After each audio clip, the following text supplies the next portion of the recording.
friends, எல்லாரும் எப்படி இருக்கீங்க? நல்லா இருக்கீங்களா? Friends, நான் வீடியோ பார்க்கிறதுக்கு முன்னாடி நம்ம சேனலை சப்ஸ்கிரைப் பண்ணுங்க. அப்படியே பக்கத்துல இருக்க பெல் ஐகானை கிளிக் பண்ணுங்க. சின்ன வெங்காயம் சேர்த்து இந்த குழம்பை இந்த மெத்தட்ல செஞ்சு பாருங்க. Friends, இப்போ பாத்தீங்கன்னா செம சூப்பரான டேஸ்ட்ல முருங்கைக்காய் சின்ன வெங்காயம் சாம்பார் எப்படி பண்ணலாம்னு பார்க்கலாங்க குயிக்கா. அதுக்காக ஒரு பேன் வச்சு நல்லா ஹீட் பண்ணிட்டேன். இப்போ ஒரு 1.5 ஸ்பூன் போல ஆயில் சேர்த்துக்கலாம். இந்த ஆயில் நல்லா ஹீட்டாக விட்டுருங்க. அதுக்கப்புறம் தாளிக்கக்கூடிய பொருளை உள்ளே சேர்த்துட்றலாம். இப்போ ஆயில் நல்லா ஹீட் ஆகிடுச்சுங்க. கொஞ்சமாக கடுகு சேர்த்துக்கலாம். கடுகு கூட கொஞ்சமாக ஜீரகம்,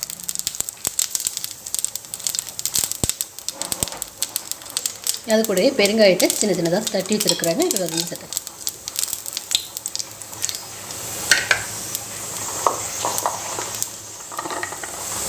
இப்போ ஒரு 20 சின்ன வெங்காயத்தை ஒரு சேர்த்துருக்குறாங்க. இப்போ அதையும் சேர்த்துக்கலாம்.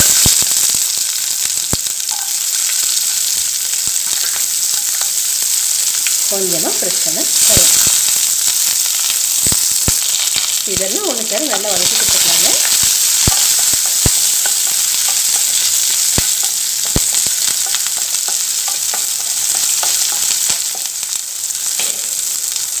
ரெண்டு செகண்ட் வதங்கினா போதும், ரொம்ப வதங்கணும்னு அவசியம் இல்லைங்க. இப்போ அடுத்ததாக நம்ம வெட்டி வச்சா முருங்கைக்காய் உள்ள சேர்த்துக்கலாம். முருங்கைக்காய் உள்ளே சேர்த்துக்கங்க. அது கூடயே ஒரே ஒரு தக்காளி பழுத்து சின்ன பீஸாக கட் பண்ணியிருக்கேன். 4 பச்சை மிளகாய் கீரி வச்சுருக்குறாங்க. இப்போ இதையும் உள்ளே சேர்த்துக்கலாம். இப்போ எல்லாம் ஒன்று சேர நல்லா கலந்து கொடுத்துக்கலாம்.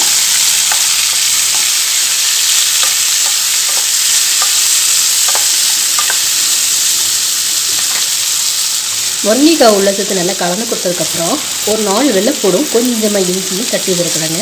இதை நல்லா சேர்த்துக்கலாம். சாம்பாருக்கு இஞ்சி வெள்ளைப்பூடான்னு நினைக்காதீங்க, செம்ம டேஸ்ட்டாக இருக்கும். இஞ்சி வெள்ளைப்பூடோட ஸ்மெல்லோட சாம்பார் சாப்பிட்றதுக்கு சூப்பராக இருக்குங்க. இப்போ எல்லா இடமும் இஞ்சி வெள்ளைப்பூடு சேர்கிற மாதிரி நல்லா மிக்ஸ் பண்ணி கொடுத்துக்கலாம். இப்போ எல்லா இடமும் இஞ்சி வெள்ளைப்பூடு சேர்கிற மாதிரி நல்லா மிக்ஸ் பண்ணி கொடுத்தாச்சு. இப்போ முருங்கைக்காய் நல்லா வெந்து வர்றதுக்காக ஒரு 2.5 கிளாஸ் தண்ணி சேர்த்துக்கலாம். அடுத்ததாக இது கூட கொஞ்சமாக கல் மறுபடியும் லைட்டாக மிக்ஸ் பண்ணி கொடுத்துட்டு முருங்கைக்காய் நல்லா வெந்து வர்றதுக்காக வேக வச்சுக்கலாங்க. ஒரு 10 நிமிஷம் கழித்து பார்க்கலாம்.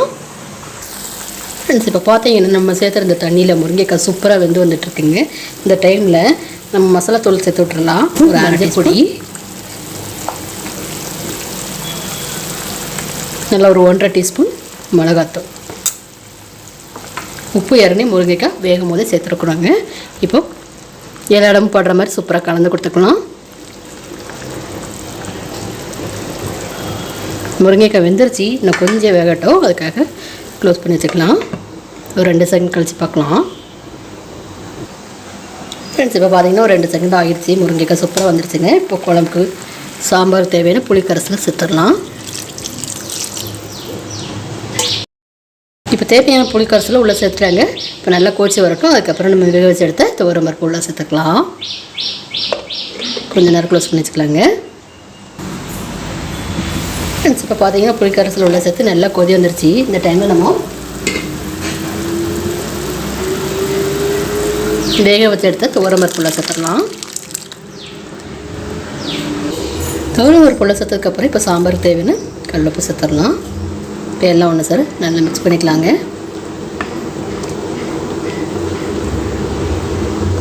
இப்போ நல்லா கொதித்து வரட்டும். அதுக்கப்புறம் மல்லியில் தூவி ஃபினிஷ் பண்ணிக்கலாங்க. ஃப்ரெண்ட்ஸ், இப்போ பார்த்தீங்கன்னா பருப்பு உள்ள சேர்த்து செம்ம சூப்பராக சாம்பார் கொதிச்சிருச்சு. அவ்வளோதாங்க, சின்ன வெங்காயம் முருங்கைக்காய் சாம்பார் சூப்பராக இருக்கும் சாத்தில் ஊற்றி சாப்பிட்றதுக்கு. கடைசியாக மல்லியில் போட்டு ஃபினிஷ் பண்ணிக்கோங்க. என்கிட்ட மல்லியில் இல்லை. சின்ன வெங்காயம் முருங்கைக்காய் சாம்பாரை இதோட முடிச்சுக்கலாம். ஃப்ரெண்ட்ஸ், லைக் பண்ணுங்கள், ஷேர் பண்ணுங்கள், மறக்காமல் சப்ஸ்கிரைப் பண்ணுங்கள். தேங்க்யூ.